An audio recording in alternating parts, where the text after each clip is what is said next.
Assalamualaikum warahmatullahi wabarakatuh. Apa kabar anak-anak? Semoga selalu dalam keadaan sehat ya. Apalagi di situasi pandemi ini, kita harus patuhi protokol kesehatan dengan 3M, yaitu memakai masker, mencuci tangan dengan sabun pada air yang mengalir, dan menjaga jarak atau menjauhi kerumunan.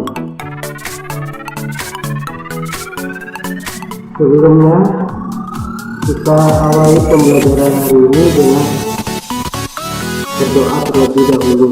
Berdoa mulai selesai. Pada video sebelumnya, kita telah belajar tentang menyimpulkan isi surat pribadi dan surat dinas. Nah, pada kesempatan hari ini, kita akan belajar tentang menelaah struktur dan kebahasan surat pribadi dan surat dinas. Seperti yang sudah dijelaskan sebelumnya, bahwa surat pribadi adalah surat yang dikirimkan oleh seseorang kepada orang lain yang berisikan kepentingan pribadi. Sedangkan surat dinas adalah surat resmi yang dibuat oleh sebuah instansi atau lembaga yang berisikan kepentingan dinas. Kompetensi dasar 3.7 yaitu menelaah unsur-unsur dan kebahasan dari surat pribadi dan surat dinas yang dibaca dan didengar. Tujuan pembelajaran: setelah mengikuti proses pembelajaran, peserta didik diharapkan dapat 1. Melengkapi surat pribadi dan surat dinas sesuai struktur dan kaidah bahasa. 2. Menentukan dan memperbaiki kesalahan penggunaan kata, kalimat, ejaan, dan tanda baca. Nah, untuk lebih jelasnya, mari kita simak penjelasan materi berikut. 1. Menelaah struktur surat pribadi dan surat dinas. Struktur surat pribadi dan surat dinas berbeda. Berikut adalah penjelasan mengenai struktur surat pribadi. Struktur surat pribadi: 1. Tempat dan tanggal surat.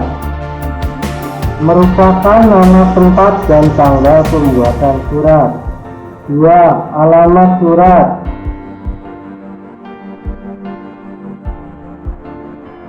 Berisi alamat yang dituju untuk dikirimnya surat tersebut.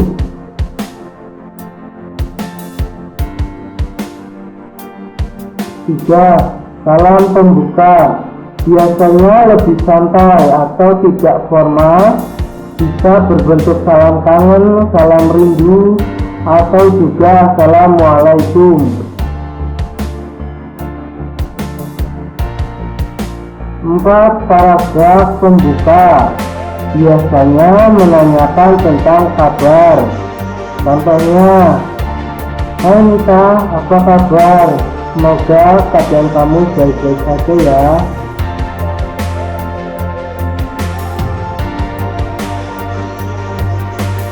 5. Isi surat. Inti dari sebuah surat yang disampaikan pengirim surat kepada penerima surat. 6. Penutup surat. Berisi kalimat selesainya surat itu ditulis dan berisi harapan agar penerima surat membalas surat tersebut. Contohnya, "Sekian dulu ya dari saya. Semoga kamu dapat membalas surat ini."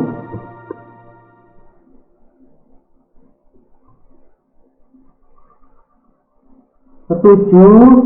Salam penutup. Salam akhir yang biasanya ditulis dengan bentuk "Sahabat tercintamu, sahabat terkasih, yang merindukanmu," dan lain sebagainya. 8. Nama dan tanda tangan. Berisi nama dan tanda tangan pengirim surat. Nah, itulah 8 struktur surat pribadi. Selanjutnya, mari kita aplikasikan ke dalam contoh surat pribadi. Perhatikan contoh surat pribadi berikut. Malang 29 November 2015. Ini merupakan tempat dan tanggal surat. Harus ditulis lengkap seperti contoh. Hal yang harus diperhatikan adalah penulisan nama bulan tidak boleh ditulis dengan angka. Salam kangen. Ini merupakan salam pembuka. Apa kabar Ayun? Ini merupakan paragraf pembuka karena menanyakan tentang kabar. Ayun, setelah kamu pindah ke Samarinda, kami dengar kamu bersekolah di sekolah bertaraf internasional.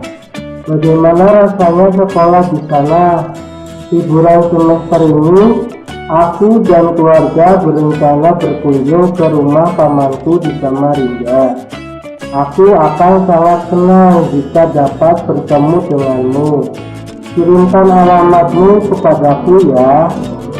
Ini merupakan isi surat, yaitu inti dari surat yang di dalamnya berisi pesan yang disampaikan pengirim surat kepada penerima surat. Sekian dulu, semoga kamu dapat membalas surat ini. Aku tunggu balasanmu. Ini merupakan penutup surat. Sahabatmu, ini merupakan salam penutup. Yati, ini merupakan nama pengirim surat yang harus disertai dengan tanda tangan pengirim surat.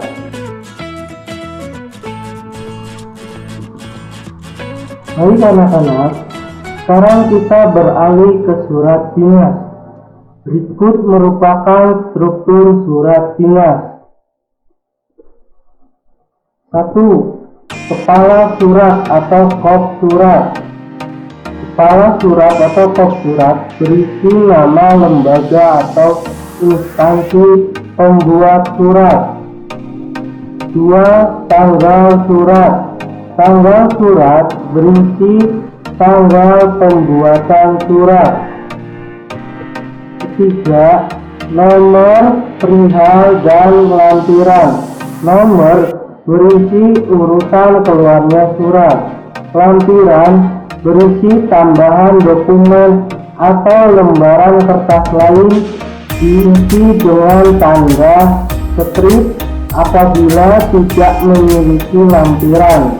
Perihal berisi isi pokok surat. 4. Alamat surat. Alamat surat berisi alamat yang dituju. 5. Salam pembuka. Salam pembuka berguna untuk menunjukkan rasa hormat dan sikap sopan santun pembuat surat. 6. Paragraf pembuka. Paragraf pembuka berisi pengenalan konsep awal yang mengarah pada bagian isi surat. 7. Isi surat. Isi surat merupakan inti surat yang berisi suatu hal yang ingin disampaikan. 8. Penutup surat berisi harapan dan ucapan terima kasih dari penulis surat. 9. Salam penutup berisi ungkapan rasa penulis surat kepada penerima surat. 10. Nama dan tanda tangan. Nama dan tanda tangan berisi nama lengkap, gelar jika ada, dan tanda tangan penulis.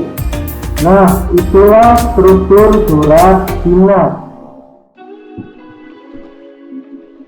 Oke anak-anak, Setelah kita mengetahui struktur surat pribadi dan surat dinas, sekarang mari kita bandingkan unsur surat pribadi dan surat dinas. Coba perhatikan tabel berikut. Di sini sudah tertulis unsur surat, diantaranya kepala surat atau kop surat, tanggal surat, nomor surat, lampiran, perihal, alamat surat, salam pembuka, paragraf pembuka, isi surat, penutup surat, salam penutup, serta nama dan tanda tangan. Di dalam surat dinas, semua unsur tersebut terdapat dalam surat dinas. Sedangkan dalam surat pribadi, kepala atau kop surat, nomor, lampiran, perihal tidak terdapat dalam surat pribadi.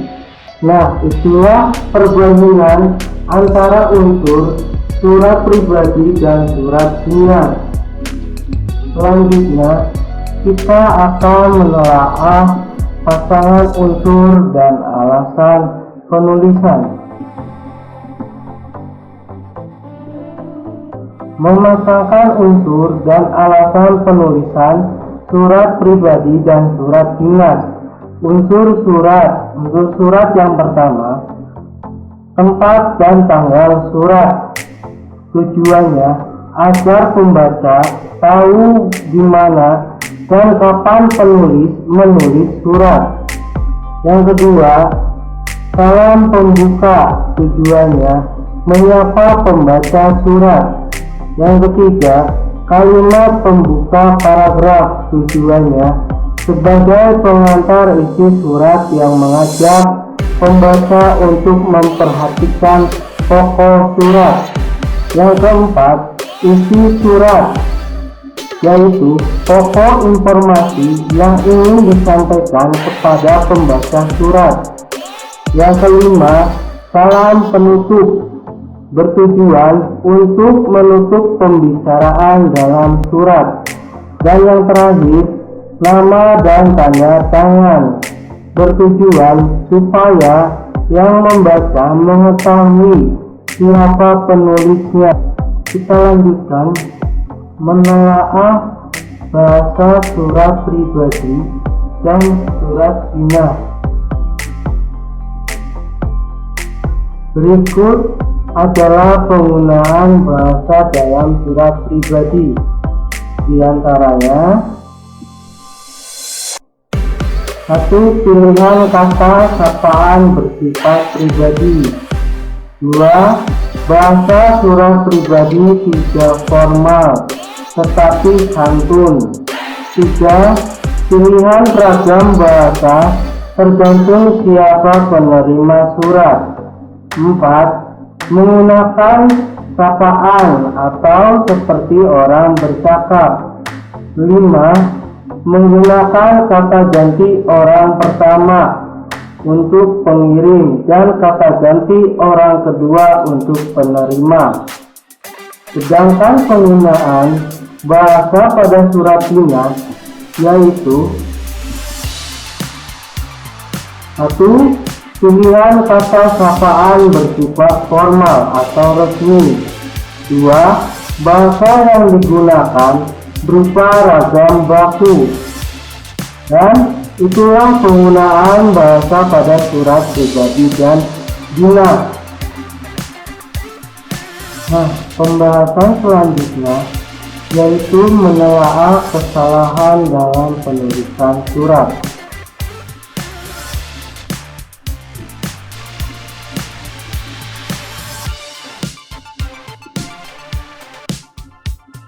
Pada saat menulis surat, kita tidak lepas dari kesalahan, baik itu pada kesalahan penulisan atau lainnya.